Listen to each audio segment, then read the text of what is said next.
June 23, Jesus Calling Devotion.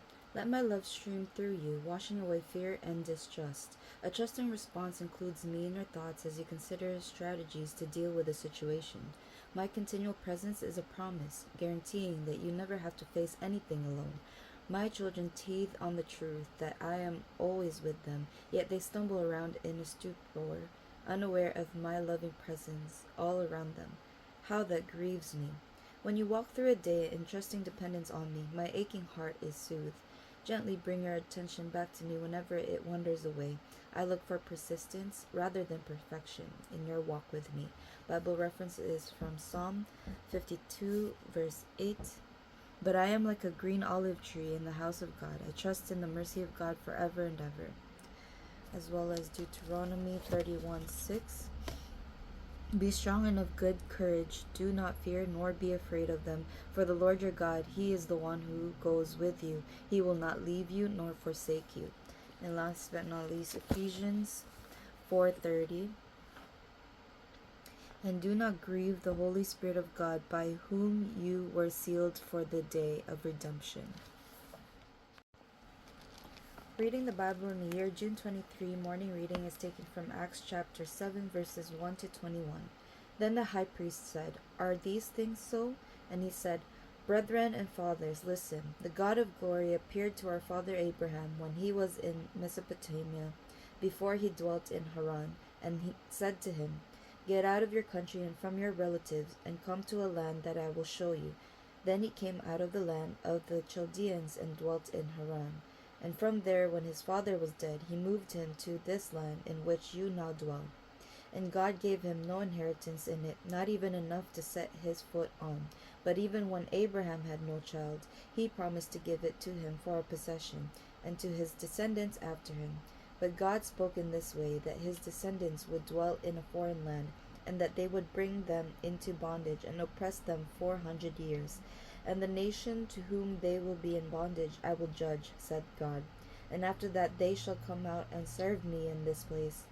Then he gave him the covenant of circumcision. And so Abraham begot Isaac, and circumcised him on the 8th day.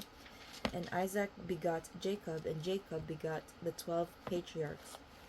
And the patriarchs, becoming envious, sold Joseph into Egypt. But God was with him, and delivered him out of all his troubles, and gave him favor and wisdom in the presence of Pharaoh, king of Egypt, and he made him governor over Egypt and all his house. Now famine and great trouble came over all the land of Egypt and Canaan, and our fathers found no sustenance. But when Jacob heard that there was grain in Egypt, he sent out our fathers first. And the second time Joseph was made known to his brothers, and Joseph's family became known to the Pharaoh. Then Joseph sent and called his father Jacob and all his relatives to him, 75 people. So Jacob went down to Egypt, and he died, he and our fathers, and they were carried back to Shechem, and laid in the tomb that Abraham bought for a sum of money from the sons of Hamor, the father of Shechem. But when the time of the promise drew near, which God had sworn to Abraham, the people grew and multiplied in Egypt, till another king arose who did not know Joseph. This man dealt treacherously with our people and oppressed our forefathers, making them expose their babies so that they might not live. At this time Moses was born and was well pleasing to God, and he was brought up in his father's house for 3 months. But when he was set out, Pharaoh's daughter took him away and brought him up as her own son. Reading the Bible in the year June 23, evening reading is taken from Esther chapter 9 and 10. Now in the 12th month, that is, the month of Adar, on the 13th day, the time came for the king's command and his decree to be executed. On the day that the enemies of the Jews had hoped to overpower them, the opposite occurred, in that the Jews themselves overpowered those who hated them. The Jews gathered together in their cities throughout all the provinces of King Ahasuerus to lay hands on those who sought their harm, and no one could withstand them, because fear of them fell upon all people. And all the officials of the provinces, the satraps, the governors, and all those doing the king's work helped the Jews, because the fear of Mordecai fell upon them. For Mordecai was great in the king's palace, and his fame spread throughout all the provinces. For this man Mordecai became increasingly prominent. Thus the Jews defeated all their enemies with the stroke of the sword, with slaughter and destruction, and did what they pleased with those who hated them. And in Shushan, the citadel, the Jews killed and destroyed 500 men. Also Parshandatha, Dalphon, Aspatha, Poratha, Adalia, Aridatha, Parmashta, Arisai, Aridai, and Vajazatha, the 10 sons of Haman, the son of Hammedatha, the enemy of the Jews, they killed, but they did not lay a hand on the plunder. On that day, the number of those who were killed in Shushan, the citadel, was brought to the king, and the king said to Queen Esther, "The Jews have killed and destroyed 500 men in Shushan, the citadel, and the 10 sons of Haman. What have they done in the rest of the king's provinces?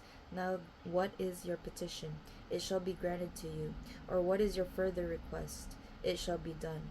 Then Esther said, "If it pleases the king, let it be granted to the Jews who are in Shushan to do again tomorrow according to today's decree, and let Haman's 10 sons be hanged on the gallows." So the king commanded this to be done. The decree was issued in Shushan, and they hanged Haman's 10 sons.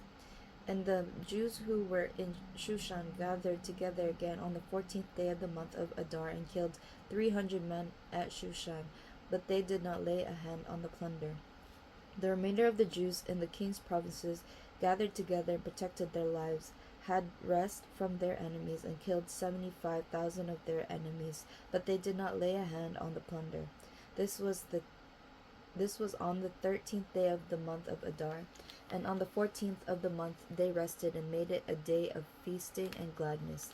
But the Jews who were at Shushan assembled together on the 13th day, as well as on the 14th, and on the 15th of the month they rested and made it a day of feasting and gladness. Therefore the Jews of the villages who dwelt in the unwalled towns celebrated the 14th day of the month of Adar with gladness and feasting, as a holiday and for sending presents to one another. And Mordecai wrote these things and sent letters to all the Jews, near and far, who were in all the provinces of King Ahasuerus, to establish among them that they should celebrate yearly the 14th and 15th days of the month of Adar, as the days on which the Jews had rested from their enemies, as the month which was turned from sorrow to joy for them, and from mourning to a holiday, that they should make them days of feasting and joy, of sending presents to one another and gifts to the poor.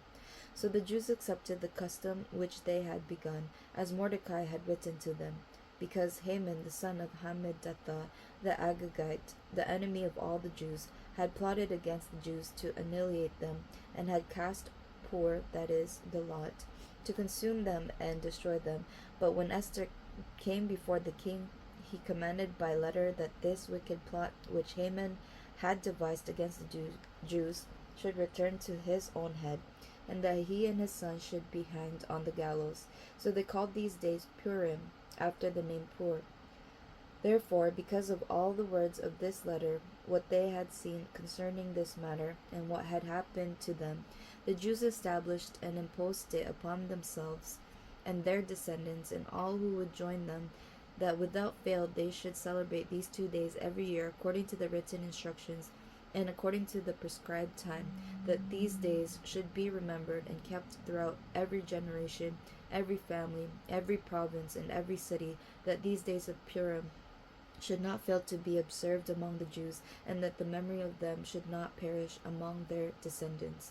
Then Queen Esther, the daughter of Abihail, with Mordecai the Jew, wrote with full authority to confirm this second letter about Purim. And Mordecai sent letters to all the Jews, to the 127 provinces of the kingdom of Ahasuerus, with words of peace and truth, to confirm these days of Purim at their appointed time, as Mordecai the Jew and Queen Esther had prescribed for them, and as they had decreed for themselves and their descendants concerning matters of their fasting and lamenting. So the decree of Esther confirmed these matters of Purim, and it was written in the book. Chapter 10. And King Ahasuerus imposed tribute on the land and on the islands of the sea, Now all the acts of his power and his might, and the account of the greatness of Mordecai, to which the king advanced him, are they not written in the book of the chronicles of the kings of Media and Persia? For Mordecai the Jew was second to King Ahasuerus, and was great among the Jews, and well received by the multitude of his brethren, seeking the good of his people, and speaking peace to all his countrymen.